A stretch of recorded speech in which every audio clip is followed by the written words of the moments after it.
Space Trails for co-sponsoring this with us. I can't remember how many years we've done this, but it's been a long time. And our speakers just keep getting better and better. So thank you, Kristen, to you and your team at Open Space and Trails for um, partnering with us for this event and many more to come.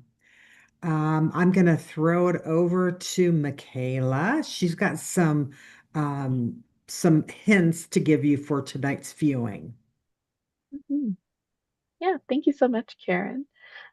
So as you are viewing and attending the webinar, please note we have our chat disabled, which is at the bottom. We have our Q&A feature, so that's really where we're going to be focusing for any inquiries to come through. As you watch the webinar, feel free at any time to enter that Q&A and type in your question, and then questions will be answered at the end of the video after Cassie's presentation, and we can kind of go through those one by one. As we talked about before, this is recorded, and you are more than welcome to adjust the view. Sometimes a certain view will give you a better view of the presentation. Sometimes it's better view of the speakers. So feel free to play with that and find what you like for your preference. But yeah, thank you so much. Cool. All right. I guess is it off to me now? Cassy, I Michaela? think we're ready. Okay. Cool. Well, I'll pull up my PowerPoint. Let me just share my screen really quick. Mhm.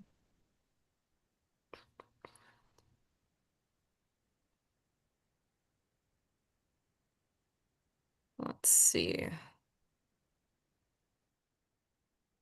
All right. Can you all see a CPW logo? That's not on me. Yes, we can see that All first right. slide. Thank you. Perfect. All right. I think we're good to jump into it then. So good evening, everyone. My name is Cassy Penn. I'm a wildlife officer with Colorado Parks and Wildlife. I'm Broomfield's local wildlife officer, so I really appreciate y'all having me here tonight. And yeah, I'm just gonna chit chat about some wildlife things from, we're gonna talk about some of the reintroductions we've done here in Colorado because there's some really fascinating history with that, along with just Broomfield's wildlife trends, especially this last year. There was a lot of interesting things that have been going on. So, jump into it. Again, who am I? I'm just your local wildlife officer. It's been a fun journey, learning everything about wildlife and working with CPW. I get to do things from, handling elk to doing fishing clinics, like in Broomfield with kiddos. And then my past work has been working with bats and raptors. So it's been kind of a fun pathway to bring me to here. Um, so you'll see that that fancy title is District Wildlife Manager. What does that mean? Because we're called game wardens or wildlife officers, and essentially it's a fancy term that for saying we do a lot of different things. I went to school for wildlife biology, so biology management is a big part of my job. Whether that's doing bighorn sheep counts to burrowing owl surveys to sampling rivers for trout. We also deal a lot with customer service, so answering the general public's questions. That always kind of is a fun part of my job because I never know what people are going to ask, and there's a lot of crazy questions about wildlife out there. Big part of a job is law enforcement, whether that's, contacting hunter and fishermen or people just harassing wildlife. I mean, we kind of see it all. So during the fall season, that's a big part of what we do. And I just literally ran in the door from something related to that. And now I'm doing this. So it definitely keeps you on your toes. We help out a lot with our state wildlife areas.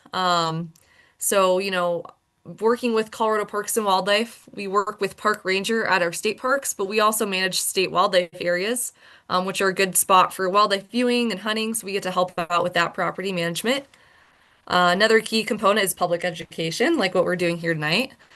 And then a lot of human wildlife conflict. So you'll notice later when we talk about like wildlife trends and Broomfield County and local stuff, you'll always see a little bit of human wildlife conflict because there's so many of us, so many of them, and we're sharing one space. And yeah, definitely is a fun part of my job, and we do so much more. Just glancing at this map, that just shows you how our state's kind of divided into these areas, and then within areas or district. And, um, I'm a little dot all the way up here, in that part that says area two, and then we cover a small area here, and we get sent statewide, but I think I'm pretty lucky to be in Broomfield and surrounding counties. So, all right. So, jumping into reintroductions of Colorado wildlife. I'm going to focus on four main ones I think are pretty interesting that have happened in the last couple of years. The first one we'll go into is wolves, and then moose, Canada lynx, and then I couldn't leave out black-footed ferrets because they're just too dang cute and they've had a pretty cool comeback story. Before I jump into wolves, I just want to say with them specifically, and really any of these creatures, I'm not the wolf expert. I know a lot about their biology and the wildlife management, but I'm not up here talking about the whole plan. I haven't dealt with them too much in my job, which makes sense. There's no wolves in Broomfield County. Biologically they're a fascinating animal, but I'm going to tell you kind of their story. But again, I just want to say I'm not the expert. This is just kind of what I know and what we're doing as an agency with them. So take it for what it is. So wolves are, they're a pretty fascinating creature. Little history behind wolves. They've been in Colorado. They were extirpated in 1940s. So essentially that means they were completely removed out of the state, even though they are native to Colorado. Earlier on when we had Eastern or European settlement, wolves were found all across North America. Then as people pushed west, they lost their habitat. They were overhunted. A lot of history there. And we see that their current range essentially shrunk to mostly the northern part of the United States, Alaska, and Canada. However, with this all occurring, we have had, wolves in Colorado prior to this reintroduction that have either crossed over from Wyoming. We had a pack in North Park for a while, so that's the Walden area. So there, we had traces of wolves. We didn't have an established population. And this next slide is just showing what's extirpated versus extinct. So again, like I was saying, wolves were completely removed, but they were here in Colorado. Versus extinction, right? That's our dinosaurs. They're not coming back. We can't bring them back. I don't want to bring back dinosaurs. So now looking at the current range of gray wolves, we have currently about 30 is the estimate that our biologists estimate in Colorado, and that's a mixture of wolves we've reintroduced and then wolves that are just either crossing over from Wyoming. A few of that is counting the pups that have come from some of the packs. So looking at this reintroduction process, because there's a lot to it, this is going to be very brief, but essentially this all started with this Proposition 114. So that was a ballot initiative that passed in November of 2020. A lot of people talk about ballot biology, and we've seen it with a few things, including lynx reintroduction, and then we saw it with wolf reintroduction. So that got passed. It was very close to being, passed or not. And essentially, when it got passed into state law, which created a state statute, which was 33-105.8, which is essentially mandated and directed that the Colorado Parks and Wildlife Commission must restore or create a population and reintroduce this population by the end of December of 2023. So essentially, it directed our commission to develop this plan to introduce and manage gray wolves into Colorado. And a caveat with that is that it had to be west of the Continental Divide, and it had to be no later than December 31st of 2023. So that gave us a little under 3 years to make this management plan and to figure out where we want to put wolves and where we're getting them from. And there was a lot that went into it. There was a working group that worked extensively on this. And it was important to note that with this plan, there's science driving it. There's also, economic and social considerations as well. So there was a lot that went into it. So by late 2023, we were able to reintroduce 10 wolves that came from Oregon, west of the Continental Divide. The following year, we had 15 come from Canada, British Columbia, which puts us now at about 30-ish wolves. Um, so that's kind of the history in that. And, there's a lot of biology that goes into it and a lot of social aspect too. So it'll be kind of interesting to see where this takes us. So Um, moving on.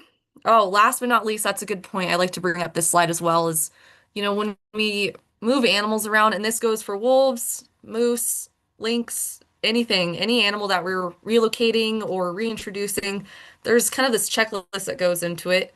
We want to make sure the animal's not too stressed out and that they're in this healthy body condition.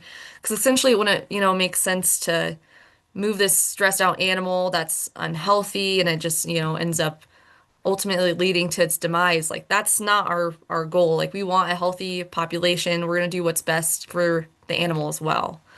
We also like to look into the history of the pack. Did it have any history of depredation? So that's predation on livestock. Obviously we want to minimize our human wildlife conflict, so that's something we take into consideration. And, is there any other specific needs of this pack or of the area that we're relocating it in? And all of that. So there's a lot of stuff that goes into it. And yeah, it's an interesting thing to see happen, in this time. All right, moving on. Moose. So they have kind of a cool story as well. The next slide, you're gonna see a lot of just words on there, and I'm just kind of gonna talk you through most of it, but I think that'll be helpful for people who are watching this video later. If they want to read about it later, you can look at all the info on the screen. But essentially, moose were reintroduced into Colorado in 1978. Some people debate that they weren't native to Colorado, that it's not we reintroduced them, we introduced them. There's a lot of debate on it. Essentially, we have records dating back to the 1850s that moose wandered into northern Colorado from Wyoming, again in that North Park, Walden area. Um, but essentially, there's this argument they were transient and they never established a stable population. So that's where kind of was it a reintroduction slash introduction. So back to the nitty-gritty. In 1978, state wildlife experts transplanted 24 moose from Utah and Wyoming into North Park. And this helped establish that healthy breeding population and also hunting population as well. Throughout time, more moose were relocated from Utah and Wyoming, and even of our own healthy growing population, to other areas of Western Colorado. And this was a really successful project. It helped create new hunting opportunities for our hunting community, but also created a really popular wildlife viewing opportunity. In 1995, Walden was declared the moose viewing capital of Colorado. And I don't know about you guys, but yeah, they're one of my favorite animals just to watch because they're so tall and lengthy and huge, but also our most dangerous animal we have in Colorado. So you definitely want to respect them and give them distance when you're viewing, but really fascinating animal to watch, and it's cool to have them on the landscape. So by 2012, the program established about a breeding population of a little over 2,300 moose, and that's definitely has grown by now. So it's a really good, successful story to see. All right, Canada lynx. You'll hear me say Canada because it's Canada lynx, not Canadian. They're not Canadian. Same with geese. So this is a really cool animal you can see in the high country.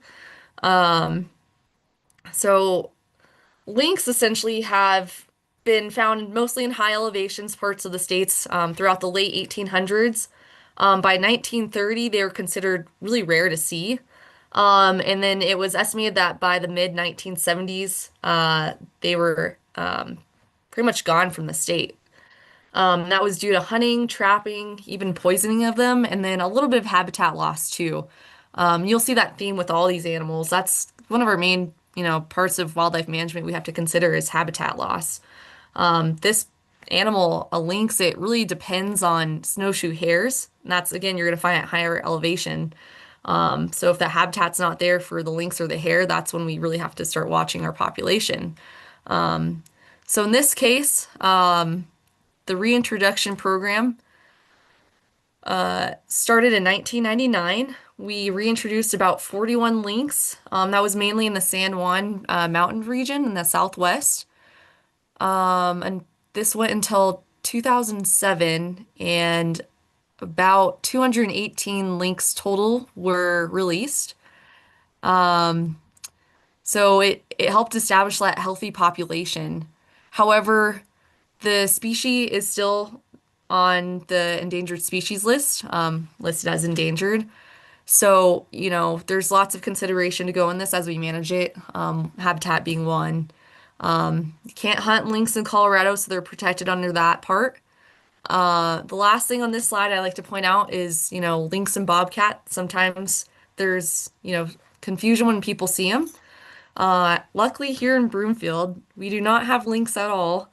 A little too warm, a little too low in elevation. But we do have a good, healthy bobcat population. I'll jump into that later. But if you ever find yourself in the high country, especially, in the San Juan Mountains where you could see lynx or bobcat, because they do overlap in those areas, I kind of like to point out just here's some key characteristics to look for. Lynx are definitely going to be bigger in size, more grayish, and less spots. They have really big paws as well. I'm not saying that bobcats aren't big or don't have big paws, but it's impressive how big these lynx can get with their paws. It helps them walk on snow surfaces better. They also have these conspicuous ear tufts, so really puffy ear tufts, and they also have a solid black tip on their tail. Bobcats have a black tip, but it's broken up, usually by this like reddish band. So. Moving on to last but not least, the black-footed ferret. These guys have one of the best comeback stories for a mammal in a reintroduction process that you can think of. Essentially, we thought this species went extinct not once, but twice. It was first thought that there was a decent population kind of, around states like Colorado, Wyoming, even up to South Dakota. But as, we started pushing west and using a lot of this western states' land for purposes like agriculture and other things, we didn't see black-footed ferrets anymore. However, another small population of them were found in Wyoming. So that's kind of where their success part of the story really starts. So in this little town called Meeteetse, Wyoming, back in 1981, this sheepdog named Shep, found a black-footed ferret and was out and about in the woods, came back to this house and dropped off this black-footed ferret. And it was the wife that actually kind of recognized that this is an extinct animal and took it into, I believe it was Fish and Wildlife, or it might have been the Wyoming Game and Fish Department. But because of that, they were able to find the small population of ferrets out there. And essentially, they had 8 breeding pairs of ferrets that were able to pretty much start our whole population that we have now. There was a lot of genetics that went into this. East of Fort Collins is the Black-footed Ferret Facility, and it's the largest facility for black-footed ferret research and reintroduction. Every ferret that gets released to anywhere in the United States comes from that facility, just east of Fort Collins. So it's kind of cool that Colorado is a big part of that research, and a part of that success story. So as far as their history goes in Colorado, 1973, they were listed on the Endangered Species Act, which they were probably listed as extinct. We thought they were gone. Then in 1981, we found that small group of black-footed ferrets. So they were probably listed as endangered at that point. And then in 2001, Colorado started to do a reintroduction program of these captive bred black-footed ferrets. We released some out in Rangeley, so the northwestern part of the state. Um, Ferrets are really susceptible to plague, which, you can find in prairie dog colonies, because that's kind of, their main component is that they live in these prairie dog colonies. Their main food source is prairie dogs. And so that plague did not help that colony. So we kept, researching and learning from everything. And back in 2018, or excuse me, 2013, we began reintroducing them more in the eastern plains of Colorado. We reintroduced more than 500. And yeah, we have some established populations, and it's really cool to see that this animal that we thought was, extinct beyond means, they're making a comeback. So, and they are some of the feistiest animals you could ever see. For something so small, they are so aggressive. We've had ferrets like run at us, and we're like 5 feet. I'm 5'5", so I'm definitely way taller than them, and it's terrifying. So it's a cool animal to see. So all right.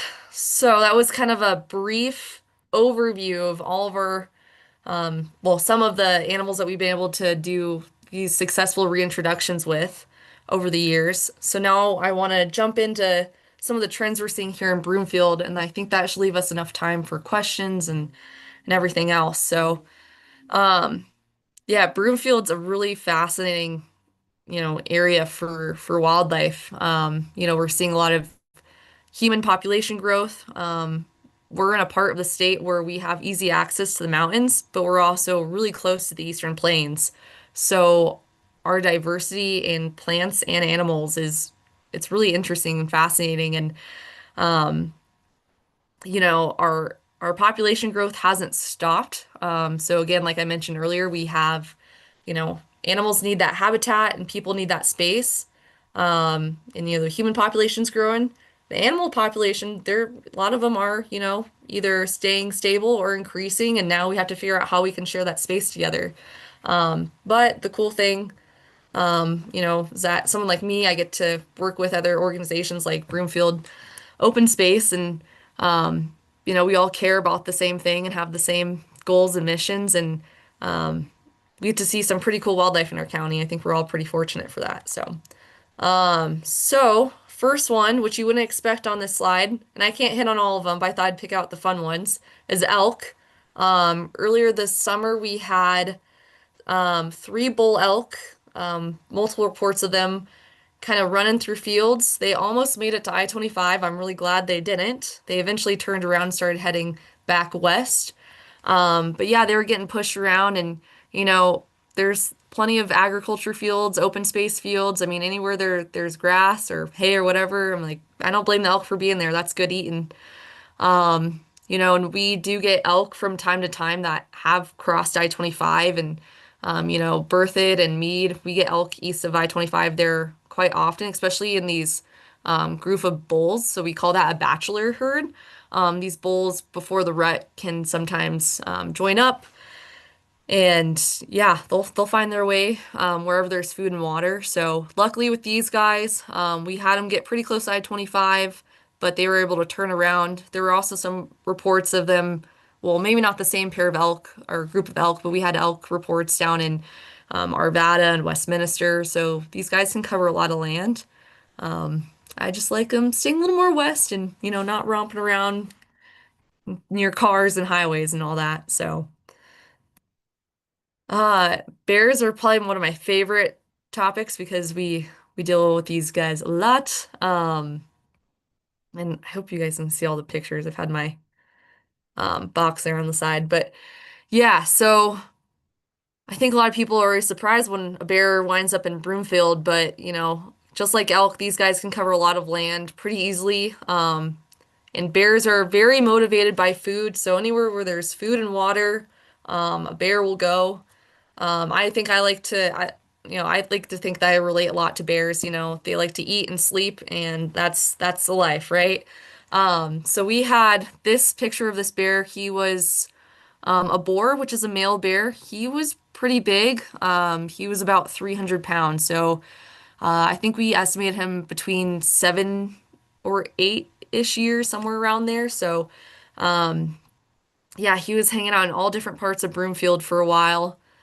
Um, and one day we just kind of got him in the right spot and we were able to dart him and then relocate him back up the mountains more west.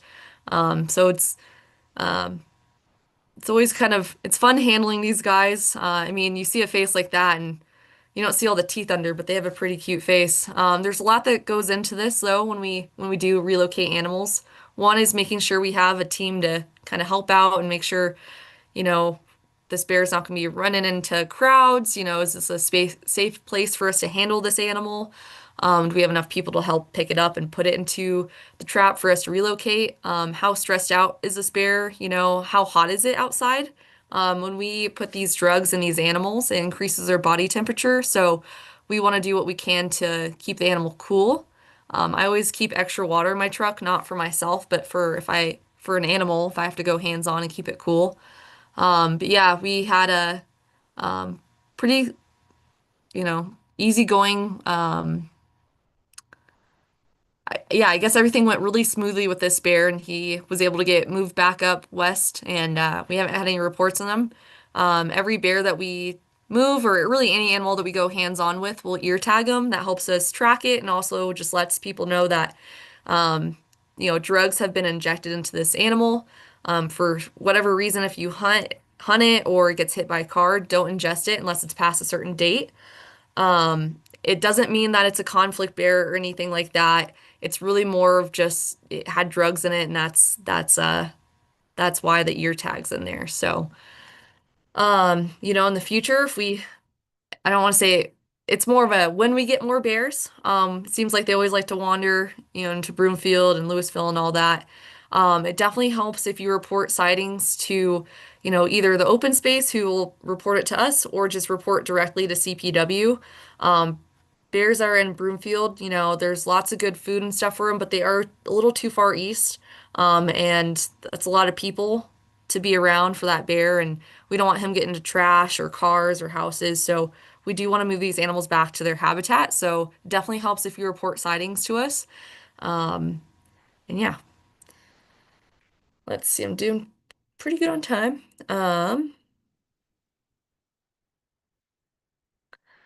Next, I want to talk about bobcats for a while since we had the lynx up there. Let's look at a picture of a bobcat. So remember I was talking about the difference between the two. Obviously you can see a little smaller in size, definitely more spotty. They still have those ear tufts, but they're not as, puffy, I guess, poofy. If you see that top, some of these top pictures, they have that black tip tail, but it's kind of white on the other side, so it's not black all the way around. It is broken up.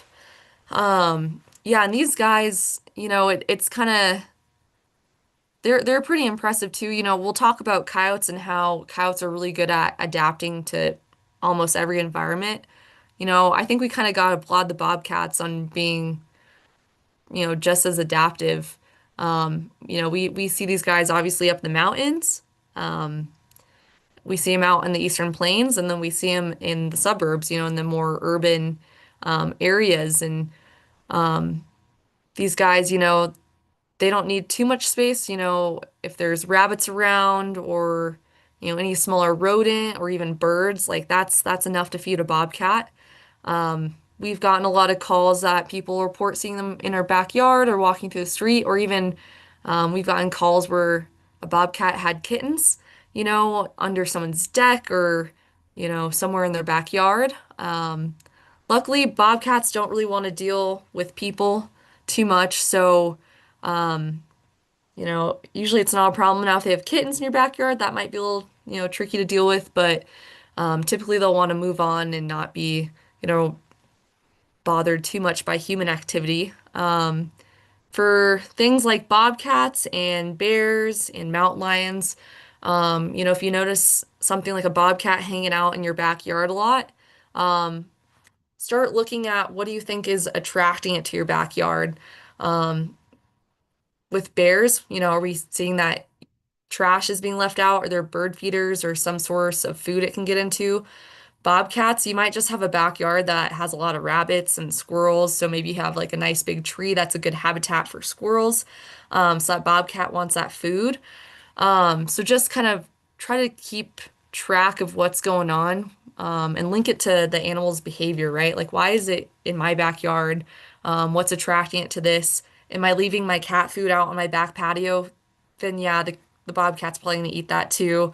Um, and then what we always recommend is that you can always put out things like ammonia soaked rags, or, just that smell of ammonia. Cats hate it, so do bears.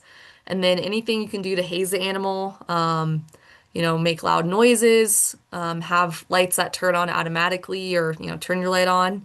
That usually works pretty well, especially with things like bobcats. Like I said, they don't really want to be around people. Typical cat, right? But yeah, and then when in doubt, as I said for bears, if you ever have questions about bobcats, call Broomfield Open Space, call CPW. Um, we work with wildlife. We usually can walk you through on what to do, or if you need an officer to come out and look. If you do have a litter of kittens, bobcat kittens on your deck, definitely call your local resource to help you out with that. So. All right, coyotes. Lots of coyote activity going along in Broomfield and really all along the Front Range.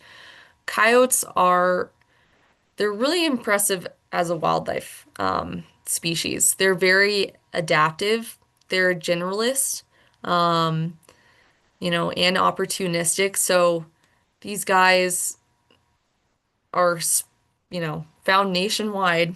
It's one of the few mammals that you can find in every state. Um, and kind of in every habitat, right? Coyotes are up in the high country in the mountains, they're in Estes Park, they're in Rocky Mountain. You can hear coyotes yowling up there. They're in the Eastern Plains. They're also found in these urban areas as well. And um, they have these kind of cycles that we go through when we start looking at, coyote human conflict. It's an interesting thing we see here in the Front Range. Typically, late winter, early spring is their breeding season. That's usually when we see the most human coyote interactions or conflicts.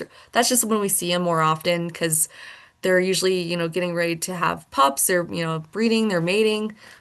So people usually see them around a lot more just because they're very active during that time.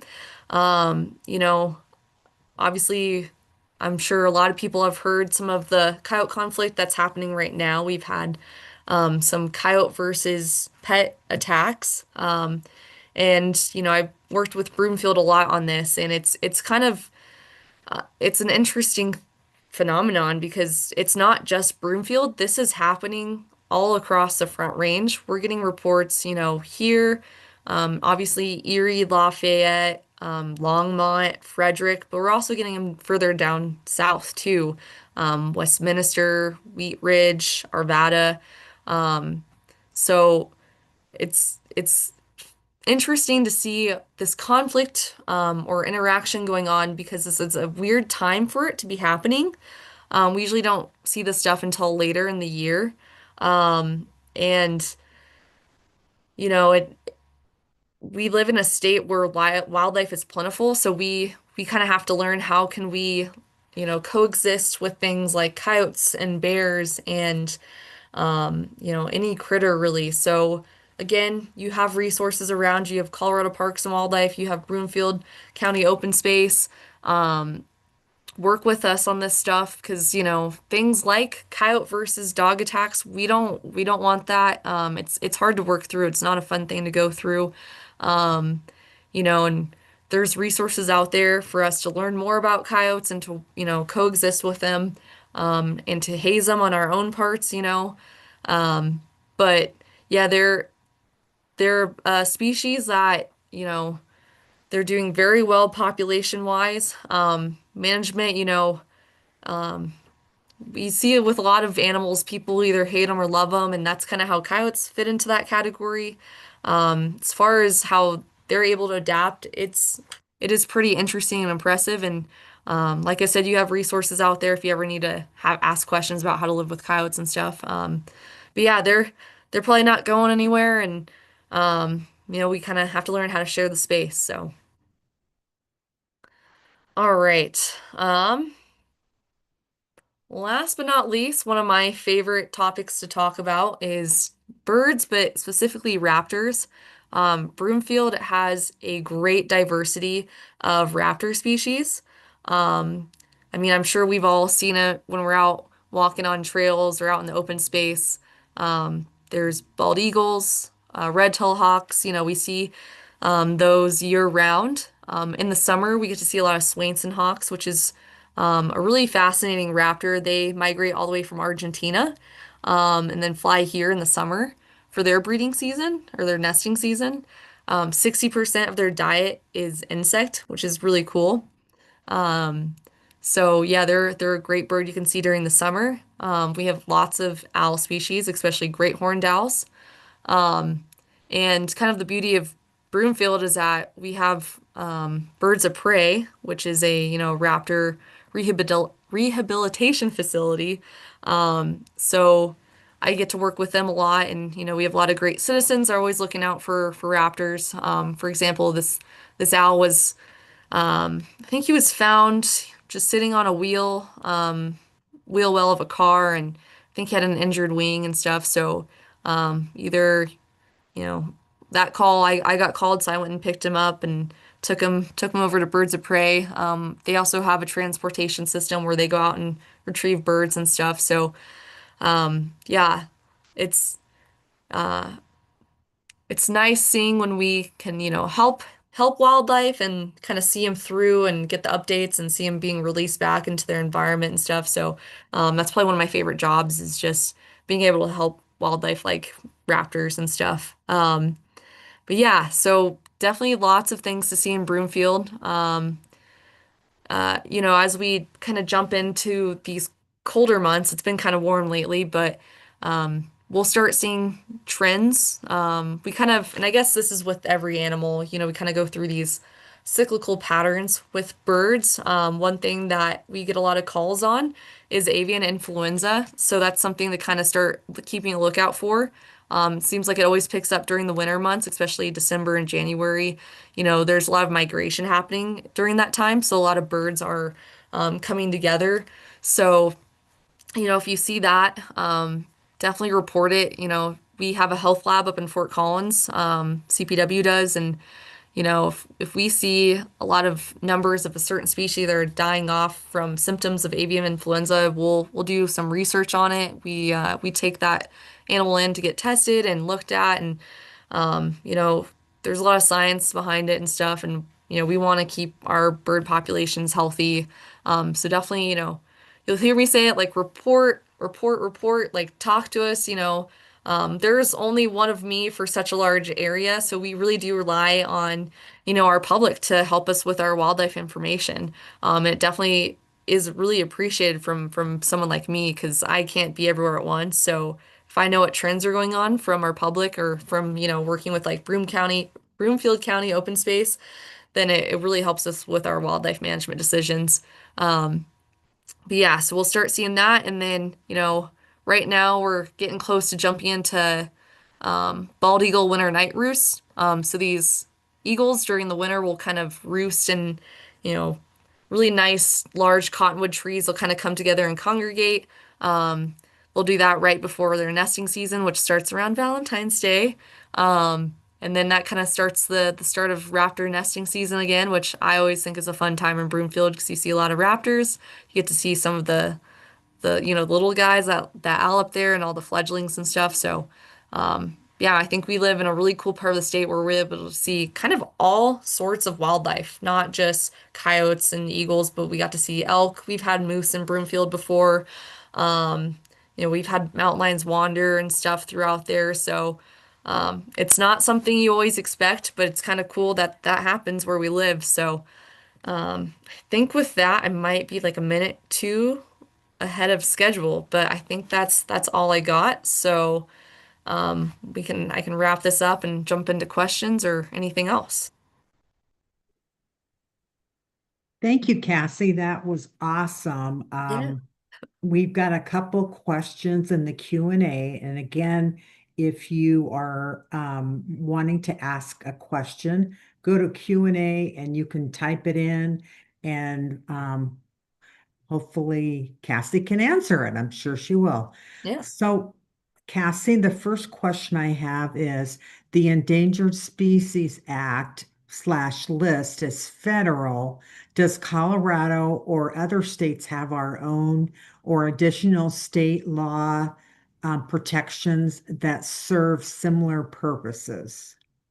Yes, I should have jumped further into it. And I kind of just glazed over that. Yeah, so there is, federally listed animals. So they have their levels of, threatened and endangered, or even, of concern. And then the state can actually go further into that and, um, I guess pinpoint that listing more. So, um, trying to think of a good example. Well, I guess I might have had it in the links presentation or in the links slide. I'll try to go back to that really quick. Um, they are an animal that is still state endangered, but with the federal system, they're listed as threatened. Um, so there's kind of a trying to think of the words. There's like a uh there's levels of, I guess of how bad it is for that animal.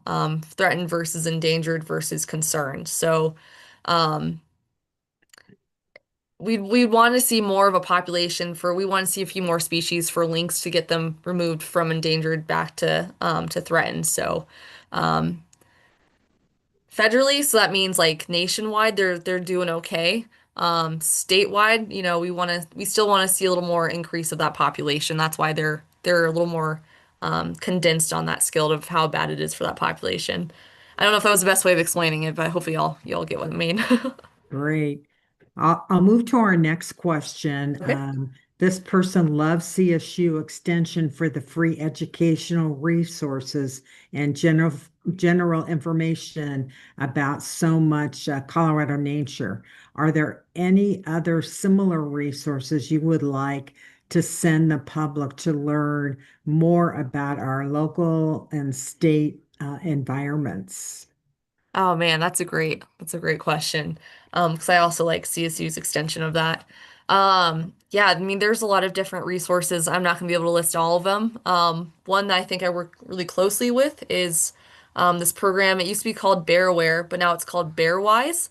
Hmm, And it's a free resource, essentially that teaches you everything about bears and what you need to know, especially if you live in bear country, which it seems weird, but Broomfield, I would count us in that area. So.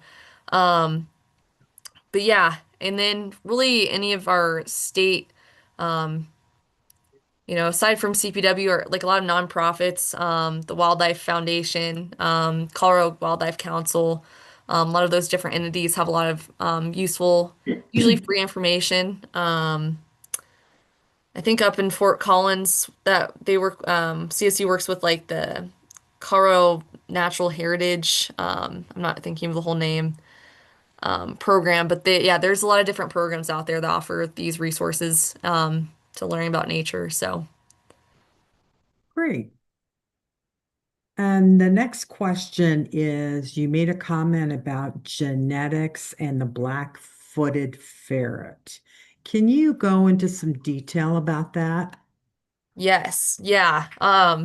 Again, like I kind of did my caveat at the beginning, I'm not a geneticist or a black-footed ferret researcher, but I do know a little bit about it just because I went to their facility that's east of Fort Collins and it was pretty interesting to hear about. But essentially, as I mentioned, there were only 8 black-footed ferrets from that original population that were used for the captive breeding program. So essentially, with the work of genetics, they were able to essentially clone those black-footed ferrets, and they actually used domestic ferrets as part of the breeding program as well. And I couldn't tell you what they did or how they got the genetics on that, but essentially they were able to make clones of those ferrets, and then take that genetic DNA of those ferrets and put it into a domestic ferret that gave live birth to it, but it gave live birth to a black-footed ferret, and that's kind of how we went from 8 black-footed ferrets to over 500, here in Colorado, and there's more throughout the United States. Yeah, if you want more information on that, I would just kind of type in like the black-footed ferret research facility and type in Fort Collins, and it'll bring you right to their page because it's fascinating how we were able to take 8 animals and just, expand from there. Yeah, and I'm sure that, the concern of breeding the Yes. same similar genetics with another one. Yeah. Yep. Yeah. Yeah, we see that with animals like cheetah, that inbreeding depression. That was definitely a concern with black-footed ferrets. Like I said, I don't know about a lot about genetics and how they did all of that, but they're able to, not having that inbred depression and able to keep the genetics pretty, I guess I don't even know how to describe it, but they're able to kind of just work all that out. So we didn't have that worries. So Yeah. Oh, great. Another question that has popped up is, what can you tell us about wolverines and their possible oh yeah. reintroduction? I didn't know how much time I was gonna have, so I was like, I didn't throw them in there because nothing's really happened yet. But there is a lot of talk of Wolverine reintroduction. Um, yeah, I'm not sure where, as a state agency, we're at in the process we are with that. I know we have a lot of people that are really invested in it. Essentially, again, living in Broomfield, we live in a really cool part of the state. Places like Rocky Mountain National Park and those really high country areas are sites that biologists have already started looking at and researching for spots to reintroduce wolverines, which is kind of cool because, Estes isn't too far for us, and what a sight that would be to see.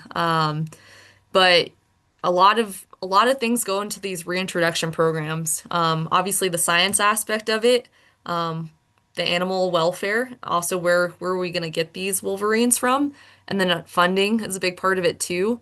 So there's a lot of things to look at, and then we also have to make a management plan for them as well. What do we want to see from this reintroduction? But my understanding, it's in the works. It's going to be a while till we get that or we get there. But I think we'll see it, probably in the next decade or so. We'll see it in our future, and it'll be fascinating to see. Cool. Another question, do you have any idea how many coyotes might reside in Broomfield? Oof, I don't. That's a good Okay. question. Um, yeah, within this area, we'll do like elk counts, bighorn sheep counts, and all of that. And we try to do like raptor monitoring. And coyotes are just an animal we really don't go and do surveys for just because we know their Mhm. population is doing so well. I would have to reach out to a biologist to see their thoughts on that and if they know a number. Someone knows a number, I don't. Okay. And it looks like, according to, I'm reading the chat, that someone from Open Space and Trails would like to maybe briefly talk about coyotes in Broomfield. Please do. So maybe Michaela or Kristen. Uh, I guess I can jump in on that. I just wanted to add that uh, in Broomfield we do have a coexistence with wildlife policy. It is on our website, and there is quite a large section of that policy devoted to coexistence with coyotes. So we have a close working relationship with the police department and Colorado Parks and Wildlife on issues when we have conflicts that escalate up into concerns where we have public safety concerns. So if you're interested in that topic, that's an important document to look at. We also talk about coexistence with a lot of other species, but that is one of the prime ones that we felt we had to give a lot of thought to about how to handle conflicts. We have a lot of information on our website about what people can do in Broomfield to not have conflicts with coyotes. And as Cassy was mentioning earlier, not leaving pet food out, being with your pet in the backyard, keeping your pet on a leash, not having fallen bird seed from a bird feeder in your backyard that could attract coyotes into your yard, fallen fruit from trees where the fruit has fallen down to the ground. It's ripe. That's tasty to a coyote, so that might attract them into your backyard. So those are just some tips that we want to pass on to the group tonight. And again, a lot of this is on our website. I don't want to go through everything bit by bit, but I think it's helpful information. And we also do a lot of public education out in the community. We just had a very, I think, successful event at the Anthem Ranch Recreation Center, where several staff and volunteers went up to that building and had an information table for a couple hours to meet with residents. And we have a volunteer coyote crew that helps us with public education. So if that's something you would like to be involved with, just contact our office and we can tell you a little bit more about that program. So thanks, Karen. Hey, thank you, Kristen. And I want to let you know, Cassie, that we're very grateful to you and your team for always coming to Broomfield when we do our fishing derby. And we Love have it. kids that are just so excited about that event. And it's a great partnership. Are there other cities that you collaborate with in that way? Yeah, and I know you all don't want to hear this, but I was gonna give you all a shout out too, because I already talked about how lucky you all are to be in Broomfield, but to have a department and people that we're seeing on the screen here, I mean, you guys are great to work with, so I appreciate it. And to get to your fishing derby question, yeah, like you said, it's a great opportunity for kids to get out into the outdoors and to learn a new skill. And yeah, who doesn't want to hang out by the lake all day? Yeah, so right? That's my favorite part. Yeah, you say thank you for me coming, but it's like my favorite thing to do. Um, yeah, a lot of different wow, words. 8 p.m., a lot of different municipalities host similar events. I know Lafayette and Erie will host them. May is kind of a popular time for fishing. The weather's getting nice. That's when a lot of our lakes are getting stocked with catchable fish, mainly trout. So it's a good opportunity for people to get out and yeah, there's definitely different cities that participate in it. So maybe if you miss Broomfield and you live close to Lafayette, definitely look at that too. 'Cause really it's good to get the kids out and about. Well, thank you. We always look forward to that Yeah. event and Yeah, you having guys you have a good event. there. It's fun. Yeah, it's just a ton of fun. Yeah. I have another question in the chat box. How do you move moose or elk out of Brookfield? That's a good question. I didn't get into much of the nitty-gritty.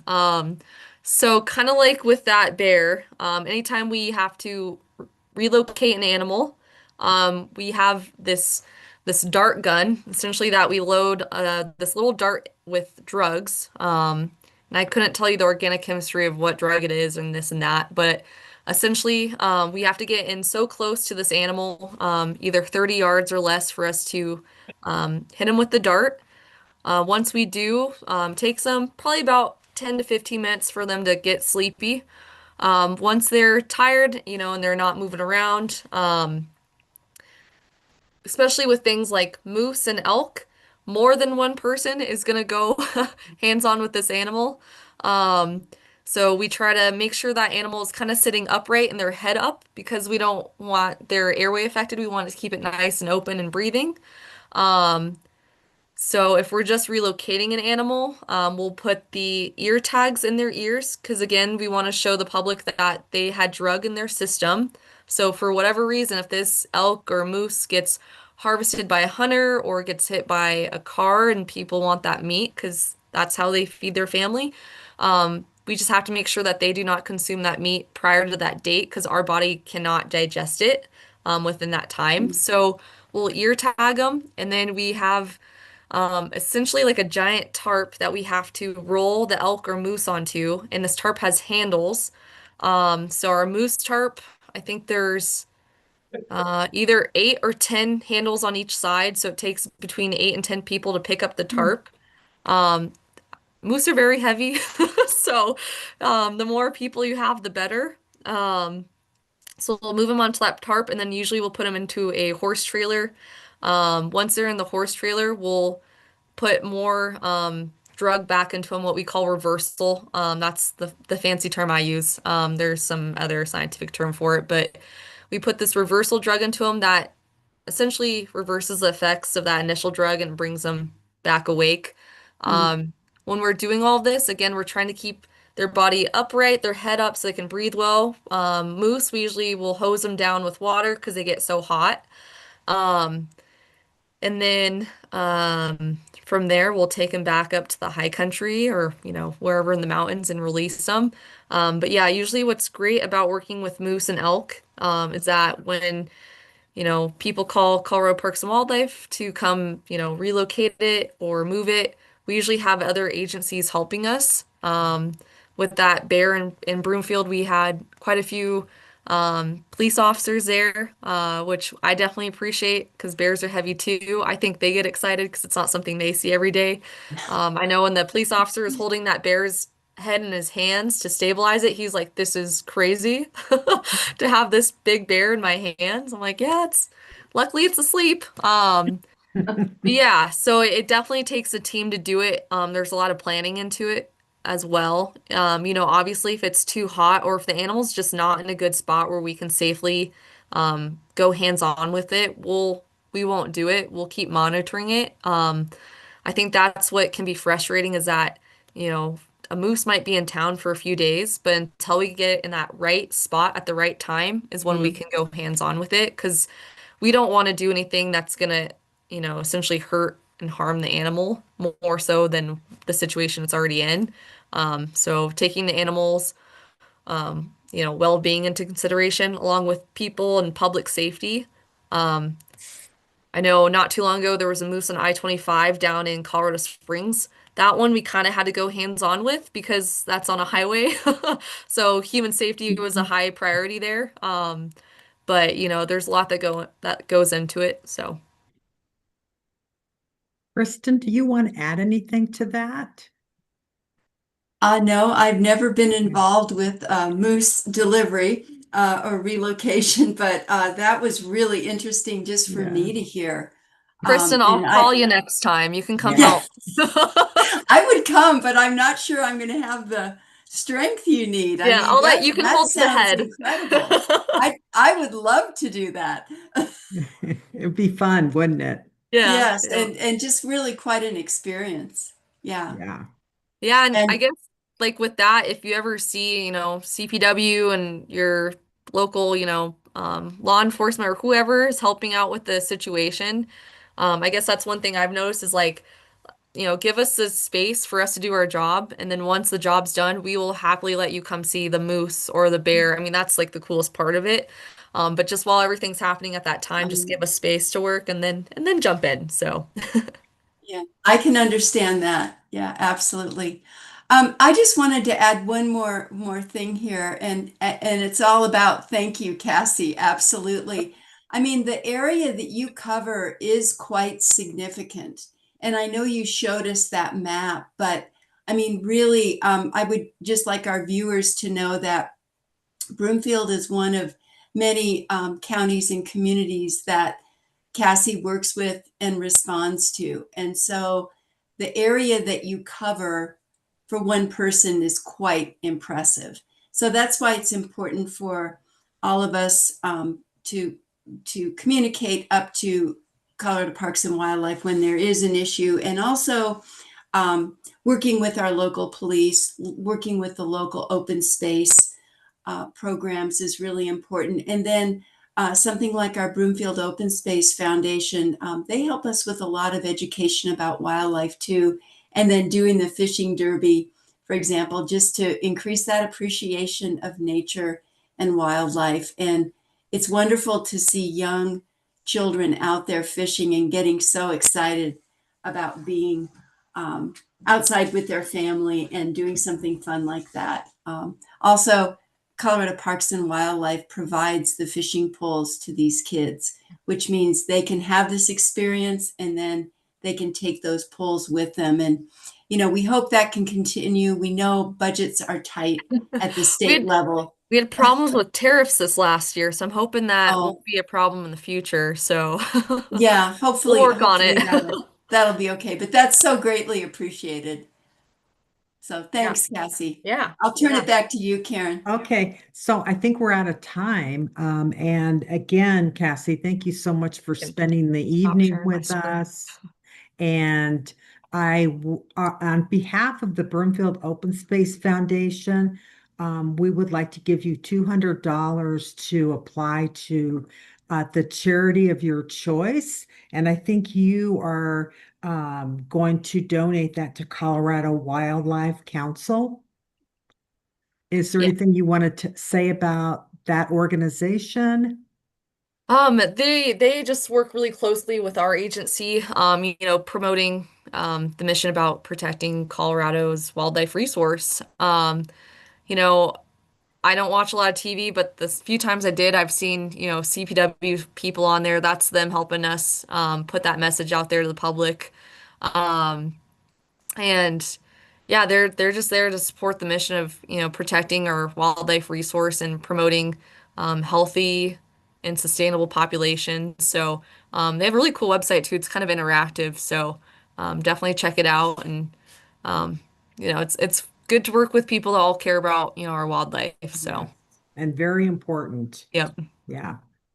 Karen, So could I just mention something really quick? yes. I want to note that Gary Berlin, who is a local Broomfield resident and also used to, he's retired now, worked for Colorado Parks and Wildlife as an official high up in the organization. He just said, "Great job, Cassie," and Thanks. appreciates what you do. So Gary is just a wonderful person. He keeps us in touch with some of the things he sees out in the community, even now, even though he's retired, which we really appreciate.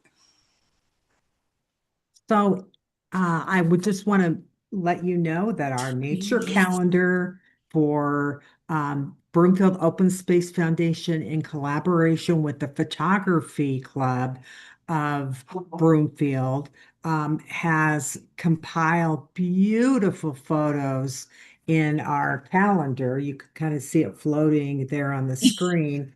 And if you're interested, you can capture it by the QR code, or you can go to our webpage. You can go to Facebook and order a calendar. And it's just amazing the talent we have in town, Kristen. I mean, it's awesome. Cassie, we'll And have to provide one to you. I yeah, Oh, think I you'd get a appreciate kick it. out of it. You'd enjoy it. I and with appreciate it. that, I don't have anything more to say, but Cassie, thank you. And the smile on your face, I can tell you love your job. It's Yeah. it's pretty fun, yeah, and I appreciate working with good people like you as well. So you make it easier and definitely more fun. So I appreciate you. Oh, yeah. Okay. So Cool. I'll close it off. Thank you all Mhm. and have a great rest of your evening. Oh, go outside and see if you can see the northern lights. Yes. They Yes. don't Thank you, let, Karen. yeah, Yeah. go outside. Okay. Good night, All right. Well, everyone. thanks y'all. Thank you Bye-bye. all. Bye-bye.